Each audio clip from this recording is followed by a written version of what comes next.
今年1月4号，中国议会筹备委员会在美国的洛杉矶6·4纪念馆正式成立了。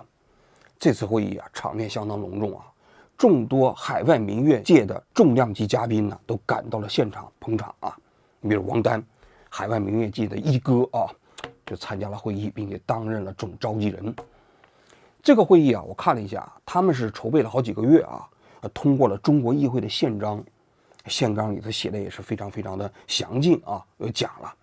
他说人家这个中国议会不是个权力组织，不是跟你们争权夺利的它是为了践行把中国的民主制度由一个抽象的概念变成一个可执行的程序化的过程，是推动中国民主运动过程中间的工程师。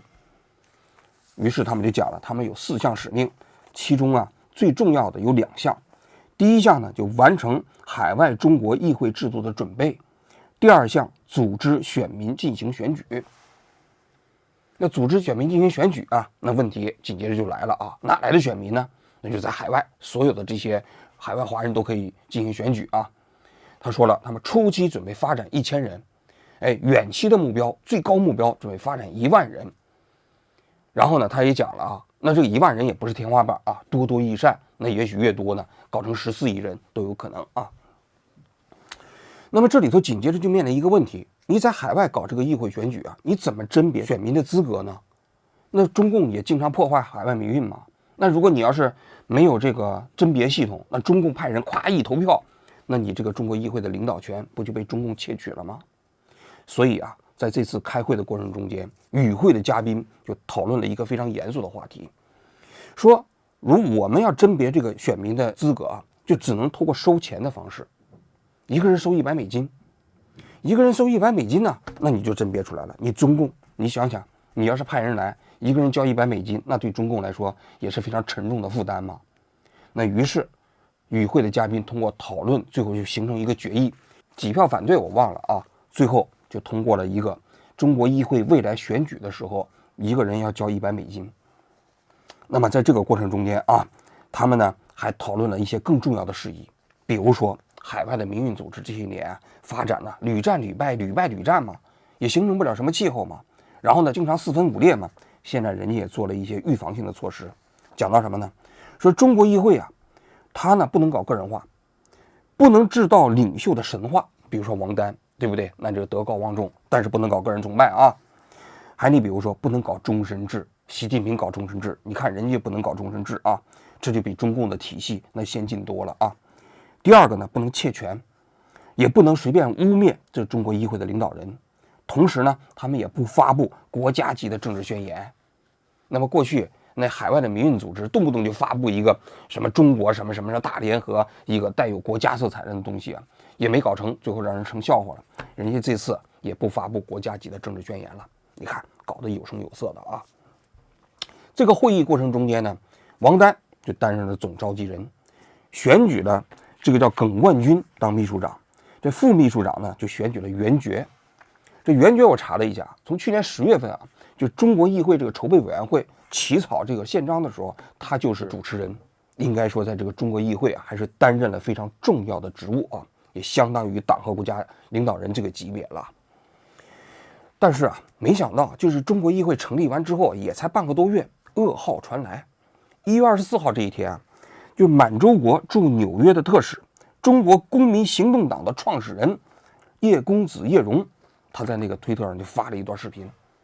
我是叶公子，通报一个紧急情况，民运人士袁觉去 ICE 报道被抓。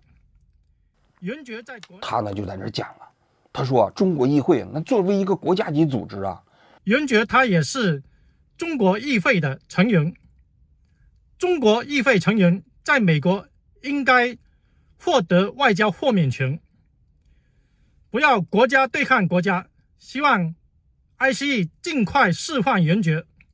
这话说的就很重了那言下之意，你美国现在抓这个袁觉，抓中国议会的这个党和国家领导人，你相当于违反国际法了。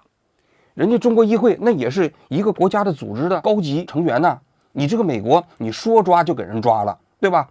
那这不是违反国际法吗？话说的相当重。当然这里头呢，我们还补充一个信息，就介绍一下袁觉袁觉呢今年是45岁啊，他呢在国内的时候是一个历史学教师。这历史学教师啊，他平时教历史的时候，他可能要看一些文献，越看越觉得共产党啊，他天天都是靠谎言来统治。比如8·96事他也不讲啊，还比如说什么大饥荒他也不讲啊。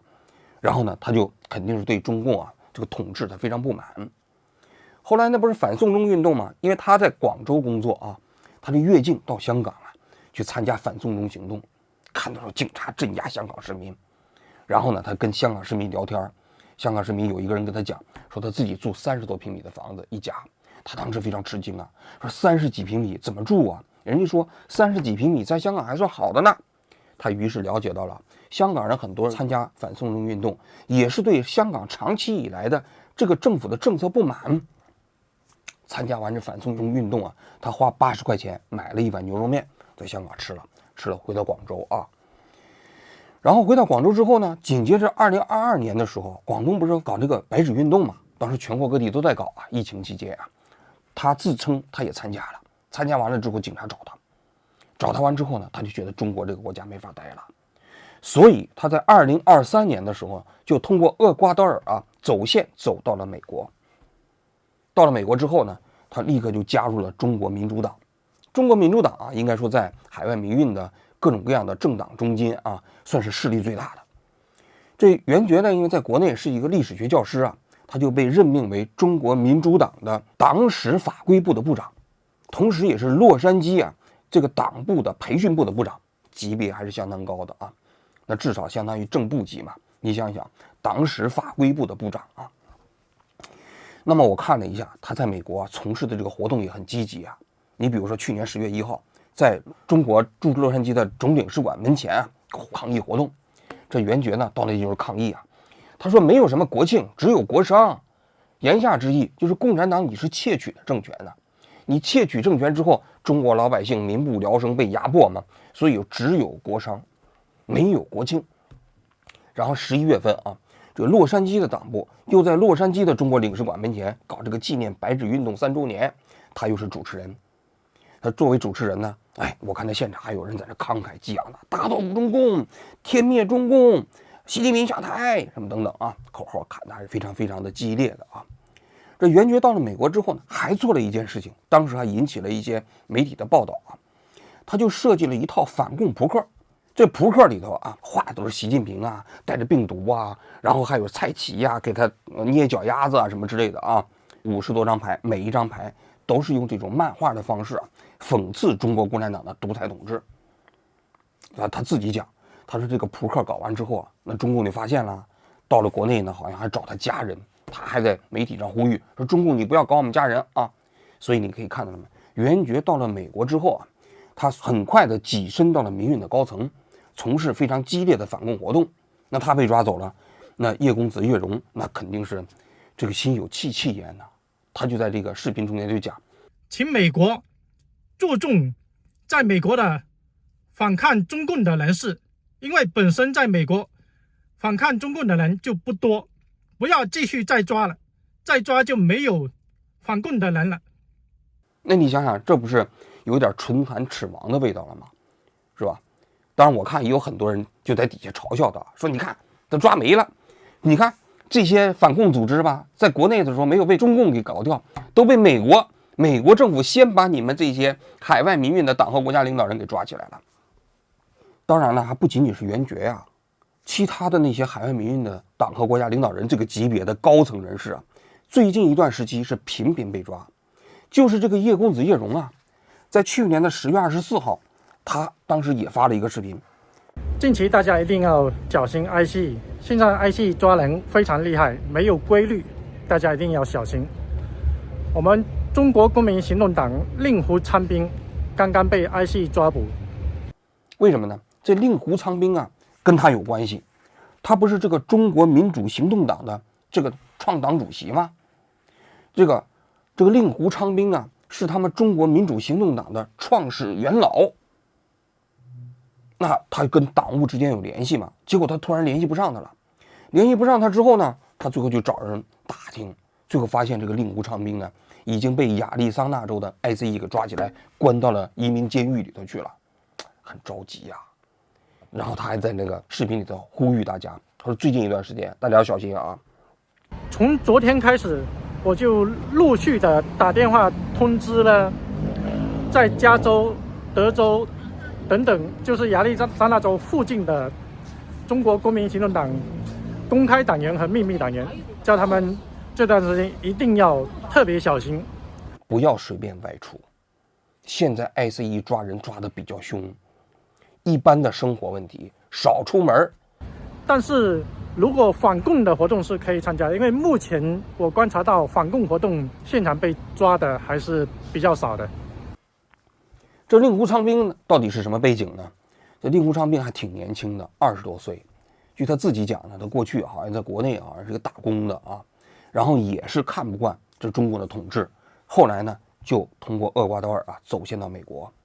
这路上的时候他还用自己的手机拍了一个纪录片，就相当于整个把走线的过程都拍下来了啊。尼加拉瓜到洪都拉斯的边境，现在走小路去公路上坐公交车，要走可能7分钟，可能5分钟，可能10分钟。后来就从厄瓜多尔的基多一路走到了美国亚利桑那州。当年他当时在这个墨西哥的时候搞了一个摩托车10天的时间穿行了墨西哥的4000多公里整个过程中间也是充满了惊险边境墙就在那边，有看到吗？有看到那个墙吗？到了美国之后呢，大家都知道，从这个走线进美国之后的先要到移民局去投案自首嘛。投案自首之后，他就被关了1个多月。后来经过恐怖面谈，然后呢就把他放出来了。放出来之后呢，他的这个移民法庭预约到了2027年，按照美国的法律呢，他就可以拿工卡，可以打工了这令狐昌兵到了美国之后，也加入这个民运组织了加入谁呢？就加入到了他们这个中国民主行动党。这个中国民主行动党是个叶公子叶荣是2023年他成立的。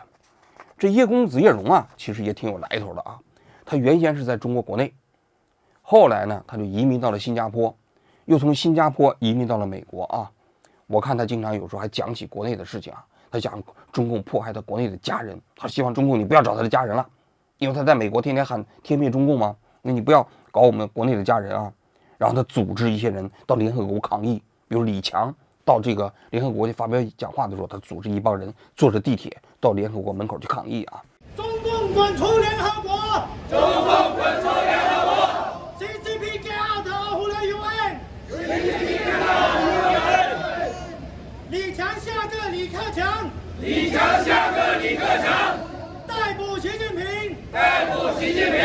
审判习近平！审判习近平！枪毙习近平！枪毙习近平！2023年的时候呢，他就搞了这么一个中国民主行动党。这个中国民主行动党，那他搞的还是很严肃的他讲了，我们现在是筹备中国民主行动党。这个中国民主行动党目标就是跟中共干，天灭中共嘛。他自己有个网站，他就写一些政治文章。这些政治文章里头，他就讲了，共产党有9800万党员，通通都得杀光。如果你不想被杀，你就现在赶紧退党。将来革命成功了，就得把你们都杀光。现在他在美国呢，他就准备组建了这个中国民主行动党，目标就是把中共给推翻。讲了他说你在美国要加入这个中国民主行动党，每个月要参加一次反共的活动，然后呢，每个月也要参加一次党课。他说，假如说将来中国民主化了每星期5晚上的7点到10点，那你都必须参加党课，要参加义工，跟老百姓做服务你看人家设计的非常好这个党呢是主席1人，副主席2人，每届任期4年，跟美国总统一样连选连任2届，不得终身制，搞得也是非常非常之正式他们的目标呢，就要募集50名党员，30名秘密党员。他这里头很有特点，他说了，跟中共做斗争那你想想这很危险所以他们这个党员中间有很多是秘密党员。这些秘密党员他就讲了，你可以起个化名在这地方登记党证，党政过程中间呢，其他人不能打听。也讲了，秘密党员之间要严守党的秘密，互相之间都不能打听防止中共在这里渗透组织架构也非常完善这里头设党籍部、宣传部、战略部、情报部，什么加起来有10几个部。这个过程中间呢，你想想，这个整个这个中国民主行动党啊，就在2023年算是正式成立了。创党的时候呢，一共有7个人，就整个这个中国民主行动党。那么大家首先就投票选举这个党叫什么名字。这7个人投票过程中间，人家叶公子叶荣作为党的召集人，就是个中国民主行动党，最后以2票获胜而胜出，最后这个党就命名为中国民主行动党，自己搞了一个网站，希望大家给他们捐款啊。那么这个令狐昌兵呢，就加入了这个中国民主行动党，所以他就说这也是党的元老啊。所以这个令狐昌兵被抓到之后，这叶公子就急呀，说现在找不着这个令狐昌兵的律师，不知道这个令狐昌兵的这个律师到底是华人还是什么人啊？大家有知道的，赶紧向他这个党主席汇报一下啊。然后他跟这个令狐昌兵的这个律师联系上，看见能不能把令狐昌兵给营救出来啊。那么就在1个月之前呢，今年的9月21号啊，这个叶公子叶荣还发过一个营救的视频。这个视频营救的是谁呢？叫陈伟杰，呼吁营救陈伟杰。陈伟杰9月9号被 ICE 抓捕，目前关在亚利桑那州的移民监狱。陈伟杰是我最重要的反共搭档之一，他是坚定的反共者。这陈伟杰是中国民主人权同盟的高级官员，他是中国民主人权同盟的副主席，同时也是民主阵线的副主席。那这个陈伟杰他是什么来头呢？这陈伟杰啊，是广东那边一个健身教练，平时开好像一个健身馆啊，还是什么之类的啊，也是反送中运动的时候到过香港，看着香港当时中共镇压这个民主人士啊，他就觉得中国这个地方不行了。他来的早，好像22年的时候就通过走线走到了美国。到了美国之后呢，他就加入了这个中国人权同盟嘛，然后呢就经常参加一些反共的活动。大家可以看一下，这个他们在这个中国大使馆门前，这陈伟杰发表演讲啊。中国共产党现在是在全世界基本上没有朋友然后呢，现在我们的那个美国政府他用经济制裁他，这只是让他慢慢的流血而亡，这是一个不让他那个狗急跳墙使用核武器，这个也是一个很好的一个举措。演讲就是讲中共啊活摘器官，这个是丧尽天良。我看他讲话的时候，旁边一阵风过来，就把他们的牌子都给吹倒了啊，然后旁边赶紧有人就把他们牌子给扶起来了。所以这个陈伟杰啊，在这个中国人权保障同盟中间也算是一个高级干部。如果是中国人权保障同盟，那你想想，他是副主席的话，那也是一个差不多党和国家领导人的这个级别啊。那么他当时也呼吁要紧急释放陈伟杰，他说这个陈伟杰跟他是一个非常好的反共搭档。那除了陈伟杰以外，其实最近一段时间不仅仅就是这个叶公子叶荣啊他呼吁的啊，大家统计了一下啊，就是海外民运高层啊，类似的这种党和国家级别的这些领导人呢，被抓的还有一大批。其中你比如说一个叫严有信的，严有信这个人呢，资历也非常老啊，年龄也比较大，好像在国内啊，据说也是从事过一些抗议的活动，然后到了美国啊。他到了美国之后，加入了一个什么党呢？叫做中国新时代人民党，叫中国新民党。这个中国新时代人民党啊，由于严有信被抓，应该说遭受了不可估量的损失。为什么呢？因为这个中国新时代人民党是一个叫杨茂森的人呢，在去年11月20号才开始公告成立，筹备的过程中间啊，他们的党章只有一句话，就叫天灭中共就是硬道理，就这么一句话。而且这个整个这个党的这个组织体系也是啊，分为秘密党员，分为这个公开党员，搞得也是非常非常的缜密啊。然后创党的时候呢，那希望也是搞到100个党员，然后在美国准备搞创党大会。他们一开始创党的时候，好像一共也就只有5、6个人。那么这严有信呢，最后在10月30号加入，严有会加入他们党政中间他排名第6。那你想想，这是对中国新时代人民党来讲啊，那绝对是属于创党元老级别的啊。结果11月30号加入的严有信，没过几天就被 ICE 给抓走了。那你想想，这个对这个中国新民党来说，那绝对是不可估量的损失啊。那差不多就相当于中共开一大的时候，咵，那这个外国的巡捕房过来，一下子就把张国焘、毛泽东给抓走了，李大钊给抓走了，那就是这样的一个损失啊。所以你可以想象一下，这件事情对中国新时代人民党的打击有多大。我看了一下那个杨森茂还是杨茂森呢，专门发了一个公告，他说大家不要信谣传谣，我们现在正在有组织的营救严有信。这件事情大家也不要混淆是非，坚定反共的信心啊。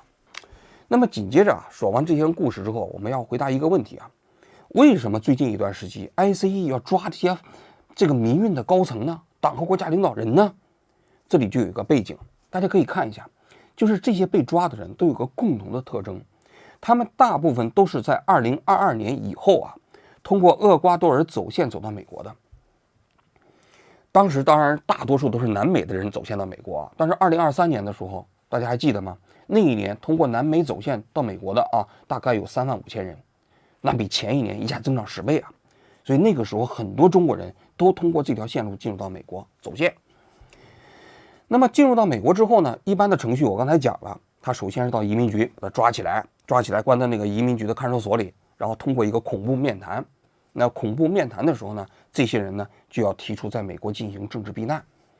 避难的申请之后呢，一般来说拜登政府的时候就会出于人道的角度把他放了。放了之后，这些人可以领一张白卡在美国就打工吗？然后呢，就等待这个移民法庭开庭。这个由于积压的案子很多往往这个过程非常长，一积压都积压好几年的时间。那令狐昌兵不就说了吗？他当年是22年还是23年去的他的那个排期日期就排到了27年所以这个过程中间他们就打工嘛。但是当时的 ICE 就规定给他们搞一个表叫350表。这个350表呢，就说你们这些人把你们放出去了，你们定期要到 ICE 报到。ICE 报到实际上是要判断是不是要给你进行遣返递解。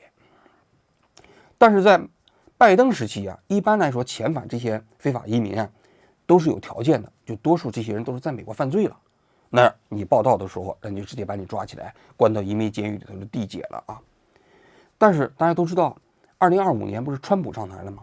川普上台之后，他有一个非常重要的政策，就要大规模的遣返非法移民。他这里头有一个非常重要的政策转变，他认为这些人在进入美国的时候非法，比如说你是越墙进来的，通过走线进来的，你在美国你再申请这个所谓的避难不行了，你要申请你到境外去申请去。所以呢，大家都看到了 ICE 现在在美国不是国内疯狂执法，大规模的开始抓人吗？然后美国不是搞这个法案之后给这些人加预算，然后在前一段时期在明尼苏达州跟这个当地发生的冲突，不都是因为这个原因吗？除了明面的这个冲突之外， ICE 有一个非常重要的政策的转变，他就开始盯上了这些到 ICE 报到的这些非法移民。你想想，我在满大街抓非法移民都抓不着，对不对？那你现在定期要到 ICE 报到的这批人，那你相当于这不就是一个自投罗网吗？所以从去年5、6月份开始美国的 ICE 就开始对很多到 ICE 报到的这些非法移民直接进行关押，投到了移民监狱里头去。像令狐昌兵像陈伟杰这个严有信这些人大多数都是如此。那陈伟杰当时好像是因为他的雇主让他到一个地方去取包裹，那个包裹据说是 ICE 严格执法的地方，结果被 ICE 给撞到之后给抓起来了，投到了这个 ICE 的监狱里面去所以最近一段时期，我看美国有些华人的律师就讲，他说你们要去 ICE 报到的时候要特别小心，最好有律师陪同。但是我估计这些民运的党和国家领导人他们的经济都不太宽裕。为什么呢？因为你要知道，你找律师陪同你都得花钱美国的律师很贵陪你去的话1个小时可能几百美金然后要律师跟那些 ICE 的官员打交道嘛。所以这些民运的高层人员可能都没太舍得花这笔钱。可能在他们看来第一，他们这么激烈的反共，对吧？作为政治异议人士。第二，也有一些媒体曝光，他们也有一些知名度，然后还有很重要的 title， 什么中国民主党，你想想，这叫党史法规部的部长，那这个其实跟卢比奥都差不多一个级别了那你抓的时候你得掂量掂量嘛。另外一个呢，他们在美国呢，他们自认为守法也没犯法嘛，所以多数都怀着侥幸心理。南美很多都是犯罪分子来到美国的，那么川普认为他在南美是犯罪分子，来到美国也是犯罪分子，我觉得这是有道理的。你看这2天在抓ICE抓的没有抓什么合法的移民啊，或者也没有抓这些中国的这些申请避难的非法移民，他们抓的都是有犯罪记录的非法移民。这个没想到川普现在不管那个了，管你什么反共不反共的，只要是非法移民一律抓呀。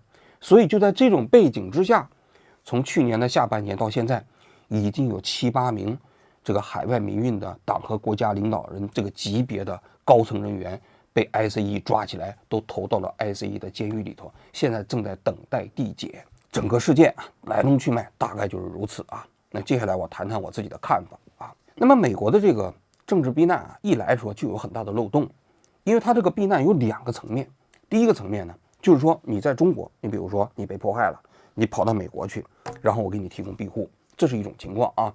这其实也是政治庇护的一个非常重要的原本的初衷，就是为那些独裁国家那些政治反对人士设计的一个庇护通道嘛。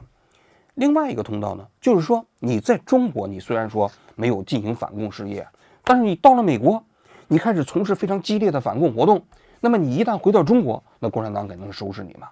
就以这个理由，那也可以申请政治庇护。但是第2个理由呢，大家可以看出来，它肯定是有些漏洞的。因为有些人可能在国内的时候他也不怎么反共，但是到了美国呢，到了美国之后呢，他开始拼命反共。那这个拼命反共到底是因为他真的想反共，还是因为他反共可以通过政治庇护拿到美国的移民身份呢？大家都知道，正规的移民美国那是非常困难的啊。但是你通过走线走过去以后，经过一个恐怖面谈，然后你就可以政治庇护了，那这个还是相对来讲比较容易啊。所以实际上在这个过程中间，就慢慢形成了一批各种各样的民运组织的这些人呐，搞激烈的反共行为啊，很大程度上他们的动机都不是那么单纯。你说他们有多反共，这个有没有这种理想主义色彩？我相信中间一定是有的啊，但这中间一定夹杂着大量的实际上是为了获得移民身份进行身份转移的这么一个动机。为什么在美国有那么多这个海外民运的组织4分5裂呢？4分5裂的目的啊，就是因为可以给大家分比较重要的 title。你比如说你是中国民主党，我叫中国民主行动党，我叫什么中国新民党，我叫中国人权保障同盟。那么这个你挂一个副主席，你挂一个总召集人，那这 title 就很大，让给人感觉你是非常重要的人。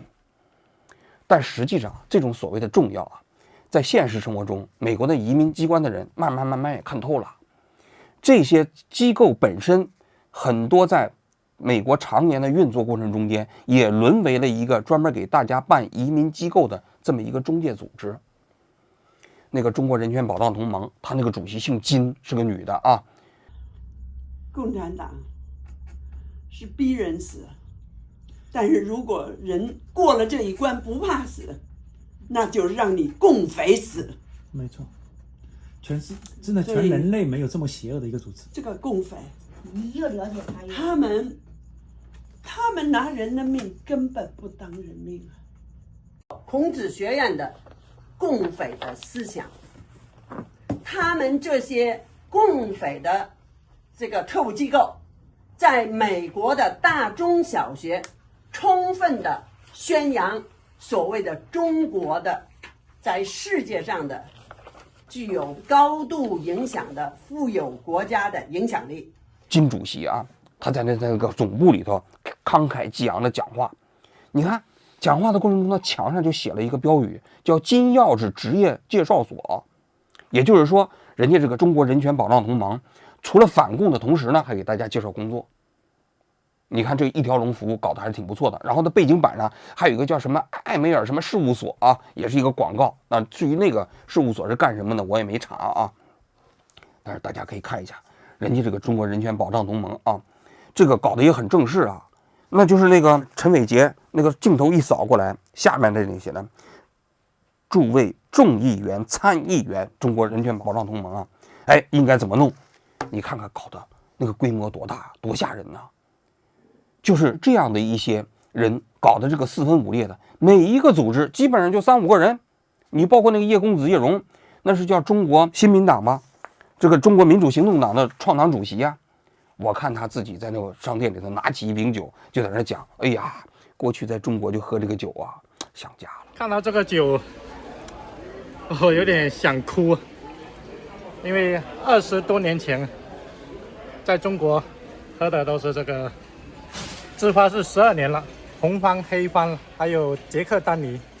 捷克丹尼我们当时在中国喝是配可乐，芝华士配的是绿茶。也回忆当年在中国喝酒的那个过程啊。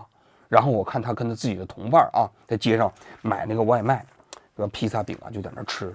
跟白杰明在这个 Costco 吃 hot dog、披萨，还有这个 ice cream、巧克力 ice cream 跟这叫草莓酱，好吃吗？你这个也造，你什么都要造。一看生活过得也不是过得多么的这个高大上啊！你要知道，在海外搞革命也是真的不容易啊。但是最后我想说啊，当海外民运组织啊，它一旦由这一个意识形态或者说信仰维系的组织，变成了一个想搞身份的组织之后啊，它的其实那些正义感就都全部被消解了。为什么大家都笑话这些人？就是说，你天天在这搞反共，其实你是真反共吗？不是，大家全看明白了。你们这些人就是想通过反共拿身份，你就是想在美国当难民，骗美国的那些移民官。那当所有的这个组织最后的内核都变成了这样的话，那你想想，他在海外还能形成号召力吗？不可能了吧？所以啊，为什么海外民运组织这些年在海外日渐衰落，日渐式微？虽然他们喊的口号越来越激动，越来越激烈，但为什么大家追随者越来越稀少呢？在我看来，就是这个原因。好了 ，ICE 啊，通过这样一种杀伐果断的措施啊，戳穿了这些民运组织啊，它其实真实的面目啊，在我看来，真是整个美国政治运作过程中间给中国海外民运所呈现的最讽刺的一幕了。今天我就讲到这里，谢谢各位。中共滚出联合国！中共滚出联合国！ CCP get out！ 回来永安！ CCP get out！ 李强下个李克强！ 李强下个李克强！ 逮捕习近平！ 逮捕习近平！ 打倒习近平！打倒习近平！打倒中国共产党！打倒中国共产党！ 滚蛋！打倒共产党！审判共产党！消灭共产党！消灭共产党！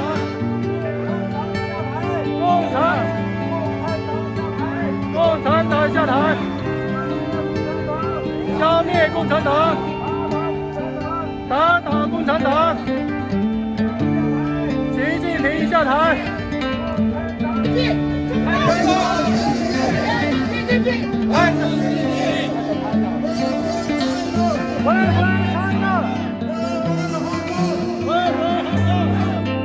中共是一个杀人集团，要向人民投降，要向人民谢罪，清算他们的罪行，并送他们上绞刑架。中共下台，信仰自由！中共下台，信仰自由！李强滚蛋！李强滚出美国！李强滚出联合国！李强滚出联合国！ Stand over China Communist Party's flag！ 大家可以踩中共血旗。Everybody stand on the China Communist Party！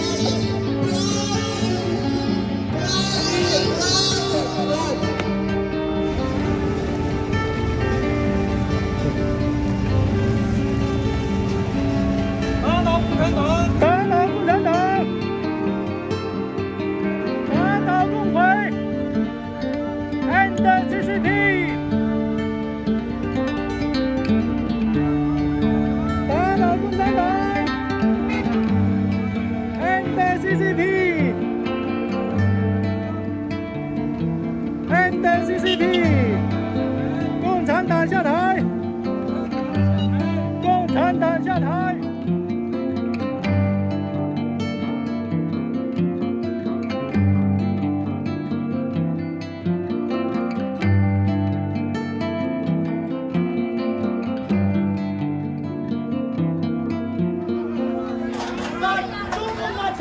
台长还给华明。